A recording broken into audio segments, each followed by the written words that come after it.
بسم اللہ الرحمن الرحیم نحمدہ ونصلی علی رسولہ الکریم اما بعد۔ دین اصل میں سیکھنے سے آئے گا، بغیر سیکھے نہیں آئے گا۔ دین کرنے سے دین نہیں آئے گا، دین سیکھنے سے دین آئے گا۔ اور دین سیکھنے کا سیدھا ایک ہی مطلب ہے کہ جو کام کرنا ہے وہ پوچھا جائے، اس کا دین کیا ہے، اس کی شریعت کیا ہے۔ ہمارے ہاں دین کا مطلب ہے کہ حلیہ بدل دو اور دین کی آواز لگاتے رہو۔ اس وقت محسوس کیا کہ لوگوں کا دل مسجد میں نہیں لگتا، جماعت میں نکلنے کے سوا کبھی اور مسجد میں بیٹھنے کا جی نہیں چاہتا کہ مسجد میں بیٹھے۔ اس سے مزاج کا پتہ چلتا ہے کہ سب سے اچھی جگہ کون سی ہے اور سب سے خراب جگہ کون سی ہے۔ مسجد اچھی جگہ، بازار جو ہے خراب جگہ۔ جی کہاں لگ رہا ہے؟ جیسے دل بگڑ گیا تو خراب جگہ لگتا ہے، دل بنتا تو اچھی جگہ لگتا ہے۔ ابھی مفتی صاحب نے ابھی سنایا کہ ان کی پھوپھی نے بتایا انہیں کہ تمہارے دادا تہجد میں مسجد میں چلے جاتے تو 9 بجے نکلتے تھے، اس سے پہلے نہیں نکلتے تھے۔ ایک دفعہ کچھ لوگوں نے باہر شور مچایا کہ میاں جی آپ کی جھوپڑی میں آگ لگ گئی ہے، تو بھی ہلے نہیں۔ لگ گئی تو لگ گئی ہوگی، وہاں تو دل کی آگ بجھانے میں لگے ہیں، دل کی آگ بڑھانے میں لگے ہیں، وہاں تو کچھ اور مشغلہ چل رہا ہے جو اس سے زیادہ قیمتی ہے۔ ہمارے پاس دینی الفاظ رہ گئے، دینی اعمال کم ہو گئے۔ دینی الفاظ بڑھ گئے، دینی اعمال کم ہو گئے۔ اور دیندار پہلے سے زیادہ مشہور ہو گئے۔ پہلے کے لوگ دیندار بہت کم کہے جاتے تھے، کیونکہ سبھی ایک رنگ میں رہتے تھے تو کون کہے یہ بہت دیندار ہے۔ وہی مسجد میں بیٹھنے اور تہجد میں آنے اور رونے دھونے کا سب کا وہی دستور تھا، اور سب ایک دین کے تقاضے کے دین کی باتوں پر عمل کر کے ایک ماحول ایسا بنا دیا تھا کہ کون کہے یہ بڑے دیندار ہے، وہ بڑے دیندار ہے، سبھی دیندار ہے۔ اب ہو گیا کہ بہت سارے بے دین ہو گئے اور ہم ادھورے سے بھی کم دیندار رہے، اور ہم دیندار کا تمغہ ہمارے اوپر لگ گیا، کم دیندار ہے۔ ایک مسئلہ پوچھو تو نہیں جانتے، ایک سنت پوچھو تو نہیں جانتے، ایک دعا پوچھو تو نہیں جانتے، دیندار بھی ہیں۔ اور یہ بڑی علامت ہے کہ دل کی خرابی کی، کہ مسجد میں نہیں لگتا، بازار میں لگتا ہے۔ اللہ والوں کی کتابوں کے ساتھ نہیں لگتا، موبائل پہ لگتا ہے۔ اس لیے بھیڑ جمع کرنے کا جی نہیں چاہتا، سب اپنے یہاں رہو، تھوڑی سی لیتے ہیں، زیادہ چھوڑ کے جاتے ہیں۔ یہ ہمارے یہاں نہیں چلتا، یہ ہمارے یہاں نہیں چلتا، یہ ہمارے یہاں نہیں چلتا۔ نہیں چلتا میں سارا دین چلتا کر دیا، جتنا چلتا ہے تھوڑا سا رہ گیا۔ اس لیے ابھی تو یہی ہے کہ بھائی کوئی مجھے فجر میں ملنا ہے، اس کو بولو اشراق تک بیٹھے۔ اور یہ بھی اعلان ہوگا کہ مسجد کے اندر بیٹھا رہے، اللہ یہ کہ کوئی ضرورت ایسی ارجنٹ ہو تو باہر نکلے، ورنہ جب تک نہیں بیٹھا رہے۔ وہ جتنی دیر اللہ اللہ کرتا ہے نا بیٹھ کے، اتنی دیر میں 10 دفعہ آتا ہے، یار کب بات کریں گے، کب ملیں گے، کتنا پڑھیں گے، 10 دفعہ دل میں آتا ہے۔ یہ کہاں آیا ہے اللہ کے لیے؟ اللہ کے لیے آیا تو اللہ کے گھر میں ہی تو بیٹھا ہے، کہاں بیٹھایا گیا ہے؟ لیکن چونکہ مانوس ہی نہیں طبیعت اللہ کے گھر سے، لوگوں میں کوئی آتا تو اچھا تھا۔ ہر ایک کو کان کی تلاش ہے، کوئی میری سنتا۔ اس لیے اب تو یہ وقت بیکار نہیں کرنا چاہیے ہمیں، خصوصاً کسی کو نہیں کرنا چاہیے۔ اب ہماری عمر بھی ہو گئی، کم جانے چلے جائیں گے، اللہ پاک کے معلوم نہیں۔ اس لیے دھیرے دھیرے سب تجربے کی بنیاد پر دستور بدل جاتا ہے۔ دکان آدمی بدل دیتا ہے تجربے کی بنیاد پر کہ دھندا نہیں ہوتا، چلو بدل دو، دوسرا دھندا کرو۔ یہ بھی تو ایک دینی دھندا ہی ہے کہ کر کے پتہ چلا کہ خالی بھیڑ ہے، لینے والے کسٹمر بہت تھوڑے سے ہیں، اس لیے اپنا وقت مت ضائع کرو، کچھ اللہ اللہ کرو۔ اور کام تو بہت ہے، کام تو بہت ہے، بہت لوگ سننے والے ہو گئے، ماننے والے ہو گئے، اللہ کے فضل سے ہوئے، اللہ کی دی توفیق سے ہوئے۔ اور کچھ بھی بات ہوئی دینی اعمال قربان کر دیے جاتے ہیں۔ آج کیا ہوا بھائی، وہ اصل میں سفر کر کے آیا تھا تو بہت دیر ہو گئی تھی، اس لیے فجر میں نہیں آ سکا تھا۔ دیر ہو گئی تو فجر میں کیوں نہیں آ سکا تھا؟ فجر میں کیوں نہیں آ سکا تھا؟ ہم نے تو نہیں دیکھا کسی بزرگ کو 2 بجے سوئے تو بھی اپنے ٹائم پہ 4 بجے اٹھے، 3:30 بجے اٹھے، جیسا موسم جیسا وقت رہا ہو۔ ہم نے تو بہت اللہ والوں کو دیکھا ہے، کسی نے نماز قربان نہیں کیا۔ ہمارا پہلا کام ہے نماز قربان کر دو، کیا کرو؟ نہیں، تھک گئے۔ وہ پتہ نہیں کہاں سے رواج چلا ہے بیویوں کے ساتھ جماعت بنانا۔ گھر جاتے ہیں تو نے نماز نہیں پڑھا تو رکی رہنا، میں آ رہا ہوں۔ کتنوں کو دیکھ رہا ہوں، یہ راستے میں مسجد ہے نا، تم کو کیا تکلیف ہے؟ روکو گاڑی، پڑھو تم، گاڑی روکو، نماز پڑھو۔ بہتوں کی خبر آ رہی ہے، پوچھتا ہوں عادت خراب ہے، پھر کہاں نماز پڑھا؟ کہا اہلیہ سے کہہ دیا تھا انتظار کر لینا، چلا جماعت بنائے. اہلیہ جماعت بنانے کے لیے رہ گئی ہیں. کتنی دفعہ ثابت ہے صحابہ سے، آپ علیہ الصلوۃ والسلام سے کتنی دفعہ ثابت ہے کہ مسجد کی جماعت چھوڑ کر بیوی کے ساتھ نماز پڑھنا. اور دیر میں گھر پہ آئے، کسی وجہ سے دیر ہوئی تو کس پر احسان کیا، کیوں دیر کیا؟ اور واقعی ایسی ضرورت تھی جس میں دیر ہونا ہی تھی تو فجر کی نماز کیوں قربان کریں گے؟ یہ تو پہلے سے طے شدہ پروگرام ہے نا، یہ تو پہلے سے طے ہے کہ ہمیں فجر کی نماز جماعت کے ساتھ پڑھنا ہے، تو اس کو کیوں قربان کریں گے؟ ہم نے تو دیکھا ہے، اپنے بڑے دونوں حضرات کو بھی دیکھا اور اللہ والوں کو بھی دیکھا. سفر کر کے آئے 1 بجے کے قریب یہ ہوا کہ اب سوئیں گے اور سفر لمبا کر کے آئے. پھر کسی نے ایک بات کر دیا تو حضرت نے اس کا جواب دیا. اب 1:30 بج گئے بات کرتے کرتے. اور بڑے لوگوں کو یہ بھی سمجھ میں نہیں آتا کہ ایسے وقت تو بات مت کرو، ایسے وقت تو سونے دو. جب سونے لگے تو پوچھا بھیا کتنا بجا ہے؟ کہا حضرت 2 بجا ہے. اچھا 2 بج گیا ہے، ٹھیک ہے. تو میزبان سے کہا بھائی الارم لگا دینا، مجھے تو 4 بجے جگا دینا اور باقی لوگوں کو فجر کے اذان سے کچھ پہلے جگا دینا. تو آپ کے سب سے زیادہ مضبوط ہیں، آپ کو تو بڑھاپا آ گیا، آپ تو 80 سال کے ہو گئے ہیں اور جانتے ہیں یہ سوئے بغیر نہیں رہیں گے. اور اپنا حال ان کا یہ ہے کہ پڑھے بغیر نہیں رہیں گے. اسی وقت تو اللہ سے بات ہوتی ہے اطمینان سے، تہجد میں تو اطمینان سے بات ہوتی ہے. اب وہ میزبان نے کیا سمجھا کہ اتنی دور سے آئے ہیں، اتنے تھکے ہیں، 2 بجے سوئے ہیں، 4 بجے اٹھے ہیں، 2 ہی گھنٹے کی نیند ہوئی ہے، تو ان کی نیت یہ ہو رہی تھی کہ ابھی یہیں جماعت بنائیں گے.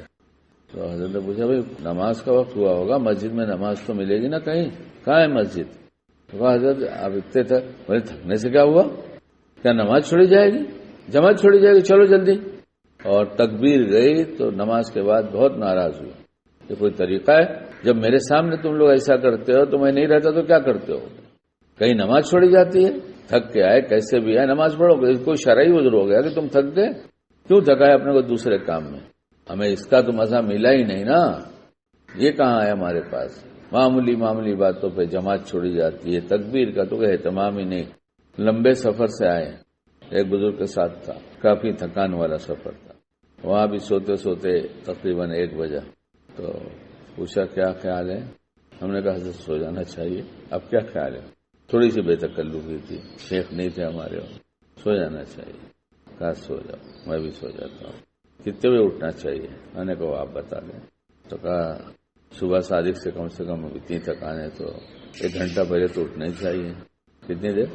اب 20 منٹ پہلے اٹھ جائیں گے نا، اپنی 2 رکعت تو ہو جائے گی نا. ہوگی بھی کیوں، 2 رکعت بھی کیوں ہوگی؟ جب اتنی تھکان ہے تو پھر سو جائیں گے نا فجر سے پہلے. میں نے کہا ٹھیک ہے سو جاتے ہیں. دونوں کو گہری نیند لگی. کتنے بجے سوئے؟ 1 بجے. دونوں کو گہری نیند لگی. اور ابھی صبح صادق میں 2 گھنٹے باقی ہے. اور نیند میری کھلی، میں نے دیکھا تو ان کی بھی آنکھ کھل گئی. کہنے کیا ہوا؟ ہم نے کہا سر فریش ہو گئے بالکل. کہ میں بھی یہی سوچ رہا تھا، جب نیند لگ گئی اور فریش ہو گئے تو اب کیوں سوئیں گے؟ ہم سوتے ہیں تو کھوتے ہیں، وہ جاگتے ہیں تو پاتے ہیں. ہمیں طلب ہی نہیں کہ اللہ مل جائے، اللہ کی بات مل جائے. کسی کو سنانے کے لیے مسافہ بھی بڑھ جائے گا، بھیڑ بھی بڑھ جائے گی، لوگ بلائیں گے، بھائی کو بلاؤ، بھائی کا بیان کرو. ہم اسی میں مست ہیں. خدا ملا کہ نہیں ملا، اعمال بڑھتے رہے اور سنتوں کا اہتمام ہوتا رہا اور سنتیں سیکھنے کے حریص ہو گئے.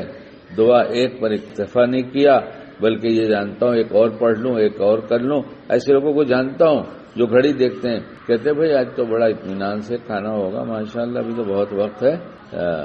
تو آج ہم لوگ ایسا کرتے، کھانے سے پہلے سب دعا پڑھ ڈالتے ہیں، یا دعا المسنون نکالتے ہیں، تم کو پڑھا دیتے، بیوی سے کہتے ہیں اور ہم بھی پڑھ لیتے ہیں.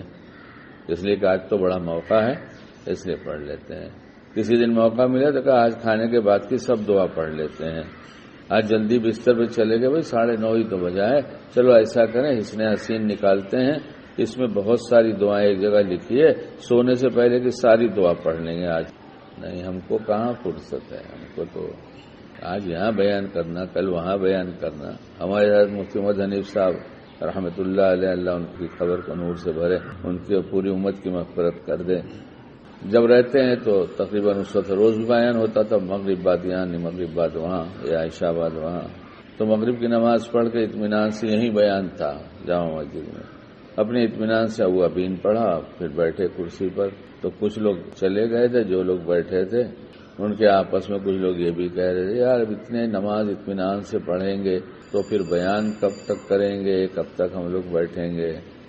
حضرت نے سنا ہونا کچھ نہیں، آئے بیٹھے، کہا بھائی جس کو بہت جلدی ہو چلا جائے. ہم روز بیان کرتے تو روز نماز چھوڑیں گے کیا؟ ہم روز بیان کرتے تو روز اوابین چھوڑ دیں؟ ایسی دینداری کیا ہے کہ دوسروں کو سنانے کے لیے ہم اپنا اعمال چھوڑ دیں؟ جس کا جی چاہے بیٹھے، جس کا جی چاہے چلا جائے اٹھ کے. دوسرے کی فکر میں اپنے کو بھلا رہے ہیں. نہ خود بنے نہ لوگ بنے، نہ خود بنتے نہ لوگ بنتے. ہم سب اپنا جائزہ لینا، ہماری طبیعت کہاں لگتی مسجد میں. اللہ کا پاک کلام کھولتے ہیں تو جی چاہتا ہے کہ ابھی بہت اچھا لگ رہا ہے تھوڑا سا اور پڑھو. کبھی خود کو جب اچھا نہیں لگتا تو اللہ کو کیا اچھا لگے گا. ذکر کرنے بیٹھتے ہیں، ارے یہی تسبیح، تینوں تسبیح پڑھتے ہیں، سبحان اللہ، الحمدللہ، اللہ اکبر والی 33 اور 34 مرتبہ پڑھتے ہیں. کبھی خیال ہوا کہ خالی زبان سے ادا ہو رہا ہے یا دل بھی کبھی شامل ہے؟ سبحان اللہ، سبحان اللہ. کیا پڑھتے ہیں؟ الحمدللہ، الحمدللہ، الحمدللہ، الحمدللہ، اللہ اللہ اللہ اللہ اللہ. ایسی فاسٹ ٹرین ہے. ابھی نئی ٹرین آ رہی ہے نا، بلٹ ٹرین آ رہی ہے نا، وہ اتنے راستے میں سب کو الٹ دے گی. وہ بلٹ ہے، وہ بلٹ سے زیادہ فاسٹ ہماری تسبیح چلتی ہے. سبحان اللہ، سبحان اللہ، سبحان اللہ، الحمدللہ، الحمدللہ، الحمدللہ، اللہ اکبر، اللہ اکبر. ہو گیا. ہم کو بولنا شکیب ابھی کیسے بات کرتا ہے؟ ڈھنگ ہے کیا تیرے کو نام لینے کا؟ ہمارا نام خراب کرے تو ہم بولیں گے کیسے بلاتا ہے نام، اور اللہ کا نام کتنی جلدی، کتنا فرق پڑے گا. سبحان اللہ، سبحان اللہ، سبحان اللہ، سبحان اللہ، سبحان اللہ، سبحان اللہ، سبحان اللہ. کتنے منٹ کا فرق پڑے گا. نہ مسجد میں دل لگتا ہے، نہ اللہ کے نام کے ساتھ دل لگتا ہے، نہ پاک کلام میں دل لگتا ہے، نہ نماز میں دل لگتا ہے تو مخلوق میں لگتا ہے کہ کوئی میری بات سنتا، پکڑ کے سنا رہے ہیں. سنو سنو سنو سنو. حضرت احمد لاٹ صاحب نے ایک دفعہ فرمایا تھا، کتنی دفعہ فرمایا مجھے پتا نہیں، ایک دفعہ تو میں نے خود سنا تھا، فقیر نکلا ہے بانٹنے کے لیے. اس لیے اب یہ سب بھیڑ نہیں ہے کہ سب آؤ اور ہم سب کا بیٹھ کے اکرام کریں، سب کی واہ واہ کریں، سب جاؤ. وہ بہت اچھا لگا تھا، بہت اچھا. یہ سب تو پہلے ہی سے تجربہ ہو گیا تھا، لیکن سوچتے تھے کوئی تو ملے گا، کوئی تو سمجھے گا. خلیل میاں جب میں پیر بن گیا تو برسوں تو پتہ ہی نہیں چلا کسی کو کہ مجھے خلافت ہے. برسوں نہیں پتہ چلا، تو کوئی بتانے کی چیز ہے تو ذمہ داری ہے کام کی. بیعت بھی نہیں کرتا تھا کسی کو. پھر حضرت کو پتہ چلا بیعت نہیں کرتا کسی کو. حضرت نے کہا اجازت کیوں دیا ہے؟ ہم نے کہا میں اس لائق ہی نہیں ہوں کہ بیعت کروں. فرمایا لائق نہ لائق میں بتاؤں گا کہ تم بتاؤ گے. کئی دفعہ ایسا فرمایا، لائق نہ لائق میں بتاؤں گا کہ تم بتاؤ گے. شیخ سے بحث کون کرے گا؟ چپ چاپ گردن جھکا لیا، جاؤ بیعت کرو. ابھی بھی بیعت نہیں کرتے کسی کو. پھر خبر لگی کہ تو بیعت ہی نہیں کرتا کسی کو. پھر بلایا، پھر ڈانٹا. حضرت میں کیسے بیعت کروں؟ مجھے تو حضرت تم کام کرو، کچھ نہیں سمجھ میں آ گیا تو بتاؤں گا نا. ورنہ ہم تو سوچتے تھے ہمارے ساتھ ہی ساتھ دفن ہو جائے گی بات، ہی کسی کو پتہ نہ چلے گا. ہم تو سیدھے سارے تبلیغی ساتھی بن کے جینا چاہتے تھے. لیکن یہ تو معلوم تھا کہ تبلیغ کا مطلب سچا پکا تبلیغی وہی ہے کہ جس کو ایک دفعہ نکلنے کے بعد اس کا جوڑ علماء سے ہو جائے، وہ ہے پکا تبلیغ. مولوی صاحب بتاؤ نا، اس کا پتہ نہیں. مولوی صاحب بتاؤ نہیں معلوم. اللہ مولوی صاحب، مفتی صاحب بتاؤ نہیں معلوم. مفتی صاحب یہ ذرا بتائیے، یہ ذرا بتائیے، یہ ذرا بتائیے. اسی کا نام تبلیغی ہے، باقی بھیڑ ہے. تو پوچھتے رہے ایسے ہی، پوچھتے پوچھتے زندگی گزری. آج بھی پوچھتے پوچھو. مفتی صاحب لوگ بیٹھے، مفتی صاحب بیٹھے، پوچھو نا مفتی صاحب یہ کیا ہے، مفتی صاحب محسن بیٹا یہ بتاؤ کیا ہے. کل نہیں پوچھا میں نے، کتاب دیکھ کے بتاتا ہوں، حوالہ دیکھ کر بیچتا ہوں. کیونکہ بہت پہلے بیان بھی کیا، عمل بھی کیا تھا، لیکن وہ اب آج کل کے بیان میں ایسا ہے کوئی بات بولو تو اس کا حوالہ چاہیے. پہلے تو ایک ہی حوالہ تھا، بڑوں سے سنا، بڑوں نے کہا. کیا بڑوں سے؟ بڑوں نے فرمایا. پہلے تو ایک ہی حوالہ چلتا تھا، اب یہ حوالہ ہی نہیں چلتا. اب بولتے حوالہ ہو. تو پوچھا ہم نے کہا بھائی تو پڑھا تو تھا ایسے کہ 20 دفعہ سلام کر دے کسی کو تو وہ جنت مل جاتی ہے، ایسی کچھ بشارت ہے. لیکن ذرا حوالہ دیکھ کے بتاؤں. ابھی کل کی بات ہے، کل کا مطلب کل شنیچر کی بات. تو محسن نے کہا کہ دیکھ رہا ہوں. پھر انہوں نے حوالے کے ساتھ بھیجا کہ ہاں ٹھیک ہے 20 دفعہ سلام کوئی کر لے، یا 20 آدمی بیٹھے ہوں اور سلام کر دیا اس نے تو بھی ہو گیا، اور انفرادی پیسے کرتا رہا تو 20. کیونکہ ہم نے اللہ کی دی توفیق سے ہمارے گھر میں ہماری اہلیہ کے ساتھ یہ بات طے ہے کہ کوشش کریں ہم کہ آپس میں 20 دفعہ سلام کر لیا کریں. اس لیے کچن میں جاتی ہیں آتی ہیں السلام علیکم، میں دوسرے کمرے میں جاتا ہوں السلام علیکم. 20 کی تعداد پوری ہو جائے گی نا تو بیوی کی بھی ہو جائے گی، ہماری بھی ہو جائے گی، دونوں. تو جس عمل کی بنیاد پر جنت ملتی ہو تو جنت جس کو ملنے والی ہو اس کو جنت کا سکون دنیا میں مل جاتا ہے. جنت نہیں ملتی، اسی لیے کسی اللہ والے کا دل بے چین نہیں رہتا، بے چین حالات سے نہیں ہوتا، بے چین حالات سے نہیں ہوتا، حالات تو دنیا میں آئیں گے، بے چین گناہ سے ہوتا ہے، دل بے چین حالات سے نہیں ہوتا۔ وہ تھوڑی دیر کے لیے بے چینی آتی ہے، فوراً اللہ کی طرف متوجہ ہوتا ہے اور کہہ دیتا ہے میرے اللہ اسی میں خیر ہوگی میرے لیے، بندہ کمزور ہے، آپ اسے ہٹا دے تو اچھا ہے، آپ پھر دے دیجئے۔ پھر ان سے کہہ دیا تو اطمینان ہو جاتا ہے، بھائی کہہ تو دیا، جو ہمیں کرنا تھا ہم نے کر لیا۔ اللہ کہتا ہے جو میں نے پسند کیا وہ تو نے کیا، اب تیرے دل کو اطمینان سے بھر دوں گا۔ تو نے ہائے ہائے نہیں کیا، شکوہ نہیں کیا، سب میرے ہی پاس آتا ہے، ایک مسئلہ حل کرو تو دوسرا کھڑا ہو جاتا ہے، تو دنیا میں رہے گا ہی۔ تو اس لیے اللہ والوں کا دل حالات سے پریشان نہیں ہوتا، بے چین نہیں ہوتا، گناہ سے بے چین ہوتا ہے، اور وہاں گناہ چھوٹا سا بھی ہو گیا تو اتنے بے چین جیسے لگتا ہے پتہ نہیں کیا ہو گیا۔ ارے گناہ تو چھوڑو، تکبیر اولیٰ چھوٹ گئی تو دل میں ہائے ہائے ہونے لگتا ہے، ہائے آج کیا ایسا پیش آیا ہوتا، نہیں ہوتا تو کیا ہو گیا تھا، مجھے کیا غفلت تھی، چھوڑ دینا چاہیے تھا، نہیں بات کرنا چاہیے تھا، کہہ دینا چاہیے تھا۔ آپ علیہ السلام کی حدیث کا مفہوم ہے، عمل کی بات ہے نا، کہ گھر میں ہوتے تو ایسے ہوتے تھے کہ کوئی سمجھ نہیں سکتا تھا کہ یہ نبی ہیں، یعنی گھریلو کام کاج اور جو کچھ ہوتا ہے گھر میں، لیکن اذان کی آواز ہوتی تو پہچانتے نہیں تھے، جو بھی مل گیا بھائی السلام علیکم کہاں تھے بھائی، نہیں ادھر گیا تھا نا، وہ فلاں جگہ تقاضا تھا نا، ادھر تکبیر جماعت کھڑی ہو رہی ہے، یہ تقاضا پورا کر رہے ہیں۔ مغرب کی اذان شروع ہوئی، ایک دروازہ میرا کھلا تھا بلڈنگ کا، اچانک ایک صاحب آئے، ہاتھ میں تھیلی تھی، تو فروٹ لے کر آیا کرتے ہیں، منع کر دیا ان کو، ہم نے کہا زیادہ فروٹ لاؤ گے تو ہم سب واپس کر دیں گے، ایک پپیتا دو پھل کوئی بھی لے کر آ جاؤ تو چلے گئے یہاں پر، باقی تم زیادہ پھل لاؤ گے تو ہم لیں گے نہیں، تمہاری آمدنی اتنی کم ہے، تم یہ خالی اوپر کے دل سے دیتے ہو کہ کم لے جائیں گے تو کیا کہیں گے، اس میں برکت نہیں ہوتی، میں کھاؤں گا بھی نہیں، تم لے جاؤ اپنا، تم ایک لاؤ دل سے لاؤ، ایک لاؤ دل سے لاؤ، اس میں ہمارے لیے بھی نفع ہے تمہارے لیے بھی نفع ہے۔ تو ایک تھیلی میں لے کر آئے وہ 3 خربوزہ، آج کل آیا نا اتنا سا، اچھا ہے بڑا نہیں ہے، بڑے میں تو زیادہ کیمیکل کا لگتا ہے، اور چھوٹا رہے تو لگتا ہے اس میں تھوڑا ہی کیمیکل ڈالا گیا ہوگا۔ مسافہ کرنا چاہ رہے ہیں، میں نے کہا اب نہیں، اذان ہو رہی ہے، اس وقت نہیں پہچانیں گے، اس وقت چلو پہلے نماز پڑھو، بعد میں ساری باتیں ہوں گی۔ ہم نماز کے لیے آ رہے ہیں، کوئی ملا السلام علیکم، ادھر جماعت کھڑی ہونے، گھڑی بھی دیکھ رہے جماعت کھڑی ہو جائے گا، کھڑی ہو جانے دو، کیا فرق پڑتا ہے، جماعت ہی تو ہے نا۔ ہم دینی اعمال قربان کر رہے ہیں، دنیا کی معمولی باتوں پر دینی اعمال قربان کرتے، اور اللہ والے کا کیا ہوا، ہم نے کہا بھائی فریش تو ہو گئے حضرت، تو کہا پھر اٹھ جائے گا، ہم نے کہا صاحب بالکل اٹھ جائیں گے، اب کیا سوئیں گے، جب فریش ہو گئے تو۔ ایک شیخ تشریف لاتے تھے، مجھ سے بہت دوستی کا تعلق تھا، عمر میں 5-6 سال بڑے رہے ہوں گے، تو ایک دن ان سے پوچھا مولانا آپ گھڑی نہیں لگاتے؟ بولے گھڑی کیا کریں گے لگا کر، تو انہوں نے کہا رات کو نیند کھل جائے سوتے میں تو پھر کیسے پتہ چلے کتنا بجے، پھر سوتے سے جگایا کس نے، جب انہوں نے جگا دیا تب گھڑی دیکھنے کے لیے تھوڑی جگایا، اب تو اٹھنے کے لیے جگایا ہے نا، اب اٹھنے کے لیے جگایا ہے، گھڑی دیکھنے کے لیے نہیں جگایا، اٹھو، گہری نیند سو رہے تھے تو ہماری نیند پوری ہو گئی، فریش ہو گئے، نہیں فریش بھی ہو گئے تو کیا، فریش ہی نہیں ہوتے پہلے تو، جب سوتے اتنی دیر لگتی ہے، اللہ کا نظام ہے کہ سورج ڈوب گیا کام سمیٹنا شروع کرو، عشاء کے بعد فوراً سو جاؤ، کھانا گھنٹے 1.5 گھنٹے پہلے سو۔ ایک مولانا صاحب کا فون آیا تھا، کئی دن سے بیمار ہوں، بخار ہے، بدن درد ہے، گھر پہ ہی پڑا ہوں، تو میں نے کہا بیوی اچھی لگ رہی ہوگی، ہاں انہوں نے کہا ملاقات مت کرنا، اس وقت بیوی اچھی لگتی ہے، شیطان دکھاتا ہے، جب بخار ہوتا ہے آدمی گھر پڑا رہتا ہے، بیمار رہتا ہے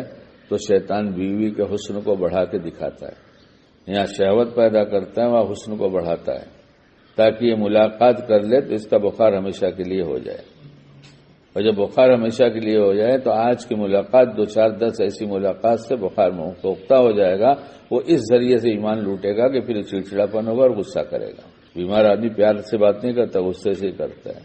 علی صاحب کا عمل ہے، کھانا یا پانی پیے تو پڑھے الحمدللہ الذی اطعمنی فاشبعنی وسقانی فاروانی، تو ایسا ہو جاتا ہے ماں کے پیٹ سے پیدا ہوا۔ یہی تبلیغ میں جا کے سیکھا تھا کہ سیکھو سیکھو سیکھو، اور اب سیکھنے کی فرصت نہیں، الٹا کر دیا، سکھاؤ سکھاؤ سکھاؤ، تو جو یاد تھا وہ بھی بھول گئے۔ تو سونے سے پہلے 2 گھٹ پانی تھوڑا تھوڑا سپ لیتا ہوں، بہت تھوڑا سا، کہ پانی پینا ہو جائے، عمل بن جائے، اس کے بعد یہ دعا پڑھ لیتا ہوں اللہ کی دی توفیق سے۔ تو اب کم سے کم بستر پہ گئے تو ایسے تو ہو کے گئے، توبہ استغفار تو ہوتا ہی ہوتا ہے، جب اس کا یہ فائدہ ہے تو پھر تو فائدہ ہی فائدہ ہے نا۔ کچھ سوچیں گے، کچھ کریں گے، کچھ دیر اللہ کے گھر میں بیٹھیں گے، کچھ دیر تنہا بیٹھیں گے تو سب باتیں آئے گی دل کے اندر. اور جب ہر دم مخلوق ہے تو پھر کچھ بھی نہیں ملے گا، مخلوق ہی رہے گی. اس لیے اپنا وقت جو بچا کرے موبائل کے بجائے تلاوت میں، تسبیح میں دل لگانے کی کوشش کرنا چاہیے. اس طرح سے جب کریں گے تو پھر وہاں کچھ پتہ چلے گا، جب ملتا ہے تو پتہ چلتا ہے. تو اللہ کی دی توفیق سے مولانا بھی اٹھے، میں بھی اٹھا. اور جو عمل مجاہدے کے ساتھ ہوتا ہے اس کا نور الگ ہے، جو مجاہدے کے بغیر عادت بن گیا اس کا نور الگ ہے. عمل بنا دین کا تو نور تو ملے گا ہی، نہیں ملے گا ایسا نہیں. وہ جو ہم تھک گئے سو جائیں، آج فجر چھوڑ دیں گے، آج جانے دو رہ جائیں، یہ سب نہیں ہے. تو مجاہدہ کرو. وہ سنا تھا نا تم نے، ایک مقرر صاحب کسی شہر میں پہنچ گئے تھے تو کم کھانے کے بیان کیے، کم کھانے کے اتنے فائدے، اتنے فائدے، اتنے فائدے، بہت بیان کیا. تو ایک نوجوان بال بچوں والا تھا، اس نے عمل کیا. اب اگلے سال پھر جب حضرت بیان کے لیے آئے تو کہا اتنا فائدہ ہوا حضرت کے بیان سے کہ ہمارا کھانا کم ہو گیا تو صحت بھی ہو گئی اور ایسا ہو گیا، فائدہ ہی فائدہ نظر آیا. تو حضرت کی دعوت کرنا چاہیے. تو دعوت کیا تو صبح ناشتے میں 22 روٹی بنوایا. کتنی؟ وہ بیٹھے تو سب کھا گئے. پوچھا حضرت آپ کے بیان سے تو ہم نے یہ کیا. کہا نہیں، وہ اپنی جگہ ٹھیک ہے، ہماری عادت یہی ہے. سمجھے؟ اب اٹھ کے جائیں گے بولے بابا اٹھ کے ٹھیک ہے، ابھی اپنی تو عادت ہے نا. اب وہ چھوڑو نا ان کی بات. اس لیے جوانی ہے، جو کرنا ہے کر لو. طاقت ہے، جو کرنا ہے کر لو. کل پہ مت ٹالو، کچھ نہیں ہوگا. آج جو ہو گیا وہ ہو جائے گا. یہی دھیرے دھیرے عادت بن جائے گی، پھر بے چینی رہے گی. نہیں بھائی نہیں، اذان، بس اذان کا ٹائم ہوا، اب مسجد میں جائیں گے. ہاں شرعی کوئی عذر ہے، کوئی ایسا کام ہے جس کی وجہ سے نہیں جا سکتے تو اور بات. جب بلایا ہے تو ہم کہہ رہے ہیں، گھڑی دیکھ دیکھ کا مطلب یہ ہوتا آ رہا ہوں. جیسے لگتا ہے اللہ پاک انتظار میں بیٹھے ہیں، ان کو تسلی دے رہے ہیں. آ رہا ہوں نا اللہ پاک، آ رہا ہوں. میں گھڑی دیکھ رہا ہوں نا اللہ پاک، آپ دیکھ رہے ہیں نا، میں گھڑی دیکھ رہا ہوں. آ رہا ہوں نا، آ رہا ہوں نا. اور جو پہلے آ کے بیٹھ جاتا ہے، اللہ کو کتنی خوشی ہوتی، میرا بندہ سب کام چھوڑ کر میرے لیے آتا ہے. کس کے لیے آتا ہے؟ اگر آپ لوگ میرے لیے ملنے آئے، مجھ سے ملنے آئے تو میں اس وقت سلام پھر کے گھر چلا جاتا یا مل جاتا؟ ملتا نا. تو ایسے اللہ پاک کے پاس جب ہم پہلے سے آئیں کہ مل جائے مجھ کو، تو نہیں ملے گا. وہ کیا روز کام رہتا ہے، ہر دم کام رہتا ہے.